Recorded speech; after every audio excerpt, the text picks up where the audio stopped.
सो यहाँ हम kinetic energy और मोमेंटम के दरमियान रिलेशन को डिस्क्राइब करने जा रहे हैं। लेकिन इससे पहले ये जानना ज़रूरी है कि किनेटिक एनर्जी की इक्वेशन हमारे पास अवेलेबल है ½ mv², और दूसरी तरफ मोमेंटम, स्पेसिफिकली लीनियर मोमेंटम, हमारे पास रिप्रेजेंट होता है p से, और उसको हम इस फॉर्म में लिखते हैं। ठीक है, रिलेशन से पहले इन चीज़ों का ये मेंशन करना ज़रूरी है कि किनेटिक एनर्जी एक स्केलर क्वांटिटी है और मोमेंटम एक वेक्टर। तो अगर हम इसको रिलेशन में देखेंगे, so we will only talk about the magnitude. ठीक है, सो अगर मैं मोमेंटम का, ज़ाहिर ये जो मैंने इक्वेशन यहाँ पर लिखी भी हुई है, ये भी स्केलर फॉर्म में है, सिर्फ और सिर्फ इसके मैग्नीट्यूड को हमने शो किया हुआ है। सो किनेटिक एनर्जी की जो रिलेशन है मोमेंटम के साथ, नॉर्मली MCQs में आपने इसको इस तरह से या बुक में देखा होगा, p²/2m, और इसको दोबारा से हम इस फॉर्म में देख सकते हैं कि इससे यही इक्वेशन आएगी, क्योंकि p की जगह अगर मैं लगा दूं m² v² और डिनोमिनेटर में 2m आ जाए, तो ये mm कैंसिल हो जाएगा and that will become ½ mv²। लेकिन इस एक्सप्रेशन का हमें फ़ायदा क्या मिलता है? अब ये जो चीज़ है ये ज़्यादा क्लियर हो करने वाली है, और वो क्या है? वो ये है कि अगर मिसाल के तौर पर हम एक ऐसे सिचुएशन में हमारे सामने आ जाए कि 2 ऑब्जेक्ट्स हों हमारे पास, ठीक है, विद डिफरेंट मैसेज,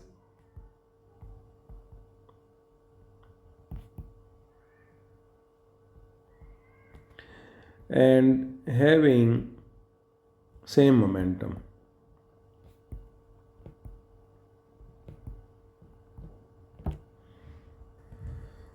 तो ऐसी सिचुएशन में P1 और P2 दोनों बराबर हो जाएंगे, और हमें अगर किनेटिक एनर्जी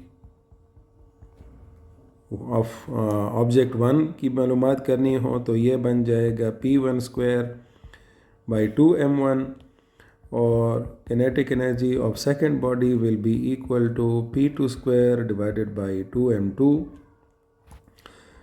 और चूंकि ये दोनों बराबर हैं P1 और P2, तो इनकी जगह हम एक कॉमन P लगा देते हैं, और अब हम एक्सप्रेशन निकालना चाहते हैं, लेट्स से इन दोनों एनर्जीज़ का रेशो निकाल लें, तो हमारे पास आ जाएगा P1² / 2m1 और P2² / 2m2, जिसमें ये दोनों P1 और P2 दोनों बराबर हैं। सो ऑब्वियसली ये वाली टर्म इसके साथ कैंसिल हो जाएगी। ठीक है, 2 भी यहाँ पर कैंसिल हो जाएगा, और ये हमारे पास आ जाएगा 1/m1 / 1/m2। और इसको अगर हम रीअरेंज कर लें, so it will become Ke1/Ke2 is equal to, ये m2 ऊपर आ जाएगा, so that will become m2/m1। यहाँ से पता चलता है कि अगर हमारे पास ऐसी सिचुएशन हो कि 2 ऑब्जेक्ट्स हों और डिफरेंट मैसेस के, लेकिन उनके मोमेंटा बराबर हों, तो वहाँ पर जो किनेटिक एनर्जीज़ का रेशो होगा दोनों ऑब्जेक्ट्स का, वो मैसेस के बिल्कुल क्या होगा, रेसिप्रोकल होगा। तो यहाँ पर आप देख सकते हैं किनेटिक एनर्जी सेकेंड बॉडी की m2 की डिनोमिनेटर में आपको नज़र आ रही है, ठीक है, और उसका राइट साइड पर मैस जो है वो न्यूमरेटर में है। इसी तरह से किनेटिक एनर्जी 1 जो है वो यहाँ पर लेफ़्ट साइड पर न्यूमरेटर में है, और राइट साइड पे इसका करस्पॉन्डिंग मैस डिनोमिनेटर में है। इसमें यह अक्सर क्वेश्चन आ जाता है कि अगर m1 रेशो m2 जो है ये बराबर हो 1/4 के, तो उनके kinetic energy 1 ratio kinetic energy 2 क्या होगा। सो आप इसको बिल्कुल उल्टा कर देंगे, ठीक है। सो पहला पॉइंट तो यहाँ पर ये था हमारे पास। दूसरा, अब अगर इसी एक्सप्रेशन को K E is equal to P square by 2m को हम रीअरेंज कर दें, पी स्क्वायर को एक साइड पे छोड़ दें और ये 2m वाला फैक्टर दूसरी साइड पर ले जाएं मल्टीप्लाई करके, so that will become 2m into के ई। और अगर दोनों का साइड का हम यहाँ पर स्क्वायर रूट लेंगे, सो ये एक्सप्रेशन हमारे पास आ जाएगी P is equal to 2m के ई, ठीक है। सो इस तरह से the momentum will be directly proportional to the square root of the kinetic energy, ठीक है। तो यहाँ से भी एक हमारे पास क्वेश्चन आ सकता है कि मिसाल के तौर पर two objects with masses m1 and m2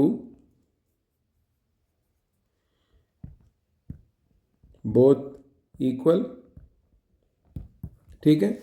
तो दोनों मैसेज की वैल्यू जो है वो बिल्कुल बराबर है एक दूसरे के। तो अब क्या किया जा सकता है, फाइंड दी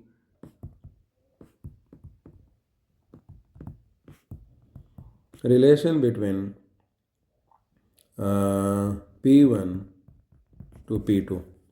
अब इसके लिए आप क्या कर सकते हैं, वही मैकेनिज़्म हमें अडॉप्ट करना पड़ेगा कि P1 हम लिख देंगे 2m1 ke1, ठीक है। दूसरी तरफ हो जाएगा P2 2m2 ke2, ये 1 हो जाएगा, ठीक है। और अगर मैं अभी P1 बाई P2 करता हूँ और जहन में आप ये रखें कि m1 और m2 बराबर हैं, so that will become 2m1 ke1 divided by 2m2 ke2, ठीक है। दोनों का एक कॉमन स्क्वायर रूट ले लिया, तो ये m1 और m2 बराबर हो कैंसिल हो जाएंगे बिकॉज दोनों का मैग्नीट्यूड बराबर है, 2 भी कैंसिल हो जाएगा। So this will give you P1 by P2 is equal to ke1 by ke2। ये एक्सप्रेशन आपके पास आ जाएगी। ये उस वक़्त की कंडीशन है जब दो ऑब्जेक्ट्स हों, सिमिलर हों मैसेज, और आपने उनकी मोमेंटम की इक्वेशन और रिलेशन मालूम करनी हो एक दूसरे के साथ। यही सिचुएशन ऐसी भी हो सकती है कि लेट्स से m1 और m2 दो मैसेज हैं such that m1 is not equal to m2 but kinetic energy of first object is equal to kinetic energy of second object, then P1 by P2 हमें मालूम करना है। तो अब ऐसी सिचुएशन में हमें क्या करना पड़ेगा, P1 अगेन आपके पास आ जाएगा P1 by P2, इस पर सेपरेट एक्सप्रेशंस हम ऑलरेडी लिख चुके हैं। सो 2m1 ke1 divided by 2m2 ke2, ठीक है। और चूंकि ये कंडीशन हमने यहाँ पर लिखी है तो अब हम ये m1 और m2 को एक दूसरे के साथ कैंसिल नहीं कर सकते, लेकिन ये कंडीशन आ गई है तो ये मैं कैंसिल कर देता हूँ। ke1 और ke2 एक दूसरे के साथ क्या हो जाएंगे, कैंसिल आउट हो जाएंगे, 2 भी कैंसिल आउट हो जाएगा, and what I will get as m1 by m2 whole square root. So इस तरह से हमारे पास जो दो ऑब्जेक्ट्स हैं उनके मोमेंटा का जो रेशो है वो आएगा the square root of the ratio of their masses, ठीक है। लेकिन यहाँ पर वो इन्वर्स प्रोपोर्शनलिटी आपको नहीं नज़र आ रही है। P1 भी यहाँ पर लेफ़्ट साइड पर न्यूमरेटर में है, m1 भी न्यूमरेटर में है, P2 इधर डिनोमिनेटर में है और ये भी डिनोमिनेटर में है। इस पर भी यही एक्सप्रेशन, मिसाल के तौर पर कोई आपको रिलेशन दिया जाता है, जैसे कि मिसाल के तौर पर M1 की वैल्यू है